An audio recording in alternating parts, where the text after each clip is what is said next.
ঘড়িতে এখন বাজে রাত্রির 10টা। আমরা শ্যামলী বাস স্ট্যান্ড থেকে শ্যামলীর বাস ধরে চলে যাব আজকে কলকাতা থেকে পুরী। এর আগে এইরকম স্লিপার বাসে আমি বাংলাদেশে ট্রাভেল করেছি।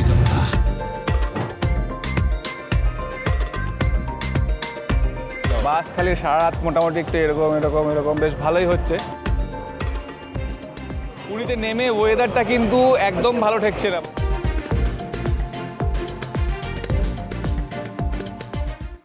তো আমি এখন আছি কলকাতার একটা ব্যস্ততম জায়গা এসপ্ল্যানেড বাস স্ট্যান্ডের সামনে। আমার পিছনে দেখতে পাচ্ছেন যে বাস স্ট্যান্ড, এটা হচ্ছে শ্যামলী বাস স্ট্যান্ড। আমরা শ্যামলী বাস স্ট্যান্ড থেকে শ্যামলীর বাস ধরে চলে যাব আজকে কলকাতা থেকে পুরী। আপনারা যারা কলকাতা থেকে পুরী যেতে চান, হঠাৎ করে ডিসিশন নিয়েছেন কিন্তু সময়ের অভাবে আপনারা ট্রেনের টিকিট পাচ্ছেন না, ট্রেনের টিকিট একেবারে পুরো ওয়েটিং লিস্টে চলে গেছে, তো তাদের জন্য সুখবর। আপনারা চাইলে কলকাতা থেকে একদিনের মধ্যেই বাসের টিকিট কেটে পরের দিন রওনা দিতে পারেন পুরীর উদ্দেশ্যে। তো চলুন, এই জার্নিটা কিন্তু আপনাদেরকে পুরো ডিটেলসে শেয়ার করব। বাস কীভাবে যাবে, কোথায় কোথায় হল্ট দেবে, কোথা থেকে ছাড়বে, সমস্ত ডিটেলস ভিডিওটি দেখতে থাকবে। ওইখানে দেখতে পাচ্ছেন ওইটা হচ্ছে শ্যামলী টিকিট কাউন্টার। এই হচ্ছে আমাদের বাস শ্যামলীর বাস নাম্বার হচ্ছে 7508। এরকম লেখা রয়েছে পুরী। এই বাসটা কিন্তু আপনারা দুরকম অপশান পাবেন, মানে আপনি চাইলে বসেও যেতে পারবেন, আবার শুয়েও যেতে পারবেন। তো আমরা শুয়ে যাওয়ার টিকিট কেটেছি। বসে যাওয়ার টিকিটের খরচা কম আর শুয়ে যাওয়ার টিকিটের খরচা বেশি। আপনাকে ডিটেলসে দেখাবো।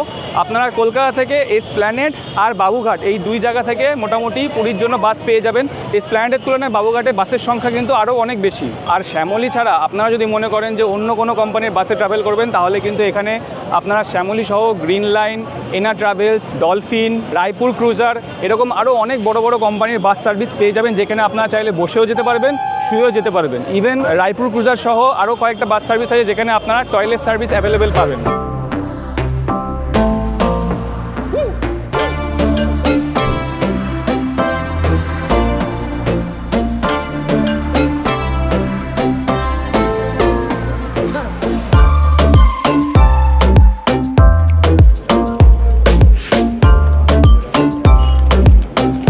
আমরা কিন্তু সিটে বসে পড়েছি।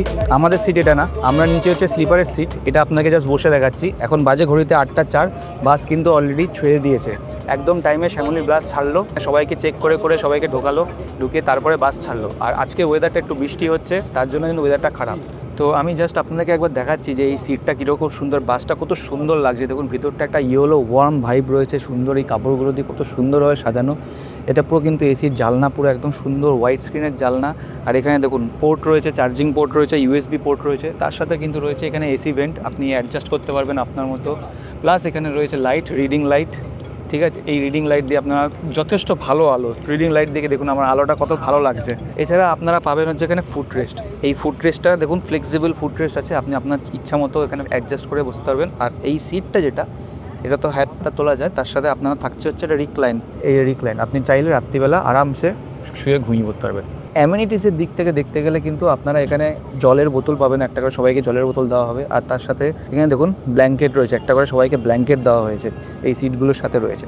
তো অ্যামিনিটিসের দিক থেকেও সব কিছু ঠিকঠাক। আর প্রাইস যেটা আপনাদেরকে আগে বললাম যে সিটিং প্রাইসটা একটু কম, আর উপরে স্লিপার প্রাইসটা কিন্তু একটু বেশি তুলনামূলকভাবে। আর সিজন অনুযায়ী ধরুন পুজো বা অকেশন অনুযায়ী কিন্তু বাসের প্রাইস রেট ওঠানামা করে। স্লিপার ট্রেনে অ্যাক্টিভিটি করতাম, এবার স্লিপার বাসে অ্যাক্টিভিটি করলাম। আগে এইরকম স্লিপার বাসে আমি বাংলাদেশে ট্রাভেল করেছি, যখন আমরা কক্সবাজার থেকে ঢাকার উদ্দেশ্যে রওনা দিয়েছিলাম, সেই দিনকে আমরা এরকম স্লিপার বাসে ছিলাম। ওটা এতটা সুন্দর ছিল না, এটা যেরকম চকচকে ব্যাপার রয়েছে, ওটা এরকম সুন্দর ছিল না। আমরা সেন্ট মার্টিন থেকে সবাই ফিরেছিলাম কক্সবাজার, এবং রাতের ডিনার নিয়ে একেবারে বাসে উঠে গেছিলাম। তো আপনারা যদি বাংলাদেশের ভিডিও এখনও না দেখে থাকেন আমার চ্যানেলে, একবার দেখে আসতে পারেন। খুব সুন্দর এনজয় করেছি বাংলাদেশটাকে, খুব ভালোভাবে এনজয় করেছি। ঘড়িতে এখন বাজে রাত্রির 10টা। আমরা চলে এসেছি আমাদের রাতের ডিনারের হল্ট। আমাদের বাস আজাদ হিন্দ ধাবাতে দাঁড়িয়েছে। 20 মিনিট টাইম পাবেন আপনারা ডিনার কমপ্লিট করার জন্য। আমরা চলে এসেছি ডিনারের জায়গাতে। এখানে আমি বাড়ি থেকে খাবার নিয়ে এসেছিলাম, মানে চিকেন বানিয়ে নিয়ে এসেছি। খালি এখান থেকে রুটি অর্ডার করলাম, রুটি দিয়ে আমরা চিকেনটা খাবো, আমি আর সুরজিৎ। আর আপনারা কিন্তু আপনাদের খাবার যা লাগবে আপনারা এখানে তন্দুরি রুটি হোক বা রাইসের আইটেম হোক, ফ্রাইড রাইস হোক পেয়ে যাবেন।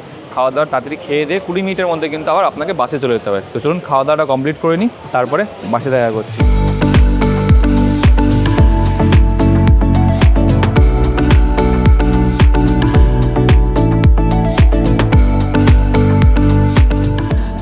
খাওয়া দাওয়া হয়ে গেল, এবার হচ্ছে ঘুমানোর পালা। কোনো রকমে খাওয়া দাওয়া কমপ্লিট করে উঠে বসলাম বাসে, সঙ্গে নিয়ে নিয়েছি একটা কোল্ড ড্রিঙ্কস, রাতে যাতে আমাদের বাস জার্নিতে অসুবিধা না হয়। যদি আপনারা বাস জার্নিতে অস্বস্তি বোধ করেন, কোল্ড ড্রিঙ্কস কিন্তু আপনাদেরকে অনেকটা হেল্প করবে। খাওয়া দাওয়ার পরে একটা কোল্ড ড্রিঙ্কস খেয়ে দিতেই পারেন। আর আমরা এবার আজাদিন ধাবা থেকে এগিয়ে যাব হচ্ছে পুরীর দিকে। জেনারেলি এই বাসগুলোতে আপনারা উঠতে পারবেন অনেকগুলো জায়গা থেকে, যেরকম আপনাদের সবার প্রথম বোর্ডিং পয়েন্ট হচ্ছে এসপ্ল্যানেড। এছাড়া আপনারা যদি বাবুঘাট থেকে ওঠেন, বাবুঘাট থেকে ওঠার পরও বাসগুলো অনেক জায়গাতে দাঁড়াবে। আপনাদের নিয়ারেস্ট লোকেশন অনুযায়ী আপনারা সেইভাবে আপনার বোর্ডিং পয়েন্ট চুজ করতে পারবেন। যেরকম সাঁতরাগাছি আছে, বাবুঘাট আছে, ধুলাগড়, করুণাময়ী, কোলাঘাট এবং খড়গপুর, এইসব জায়গা থেকে কিন্তু আপনারা খুব ইজিলি বোর্ডিং করতে পারবেন।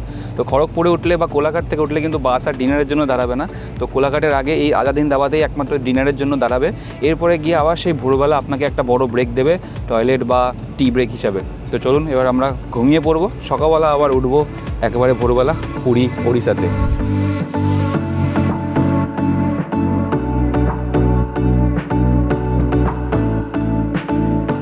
তো আমরা চলে এসেছি ভুবনেশ্বর বাস স্ট্যান্ড সকালবেলা।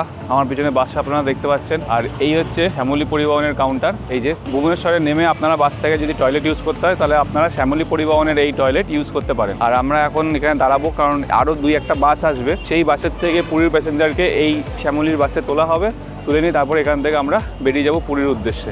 তো চলুন আমরা একটু চা কফি খাই, তারপরে আমরা বাসে উঠে আবার রওনা দেবো। কি ঘুম হলো? সেই বাসে মানে শুধু এরকম হচ্ছিল, বাস খালি সারা রাত মোটামুটি একটু এরকম বেশ ভালোই হচ্ছে। মোটামুটি ঘুম হয়েছে ঠিকঠাক। হ্যাঁ হয়েছে, কিন্তু ট্রেন হ্যাঁ ওই রাতে এসিটা চিল হয়ে গেছিল আর কি, মারাত্মক ঠান্ডায়। মানে আমি যে ক্যামেরাতে এখন রেকর্ড করছি, ক্যামেরাতে বাষ্প জমে যাচ্ছে এখন, মানে বেরোনোর সঙ্গে সঙ্গে বাষ্প জমে গেল। তো ট্রেনের অভিজ্ঞতা কিন্তু অন্যরকম, আর বাসের অভিজ্ঞতা কিন্তু অন্যরকম। বাসের কমফোর্টনেসটা কিন্তু ট্রেনের মতো না, ট্রেনের থেকে একটু অন্যরকম, যেহেতু রাস্তা সারা সময় একটু পেন্ডুলামের মতো একটু এরম, যখনই ব্রেক মারবে তখন আপনি এগিয়ে যাবেন। তো এইরকম একটা ব্যাপার। আমরা এই চায়ের দোকান আছে এখানে, চায়ের দোকান থেকে চা খাবো, তারপরে আমরা বাসে উঠে যাব।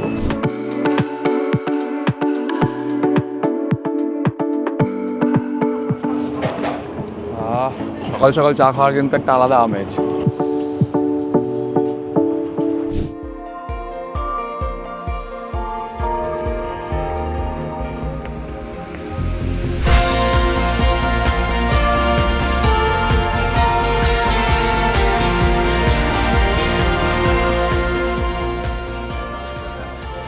থ্যাংক ইউ দাদা। ঘড়িতে এখন বাজে সকাল 7:20। আমরা চলে এসেছি পুরীর বাস স্ট্যান্ডে। আমার পিছনে আপনারা যেটা দেখতে পাচ্ছেন, এটা হচ্ছে পুরীর bus stand, Puri main bus stand. এটা একদম জগন্নাথ দেবের মাসি বাড়ির পাশে। এই দেখুন, এই পুরোটা হচ্ছে বাস স্ট্যান্ড। এই পুরো বাস স্ট্যান্ড।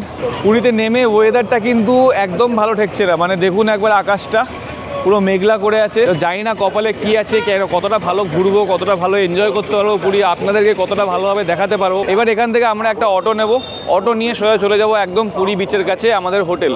তো চলুন দেখি আমরা একটা অটো নিই।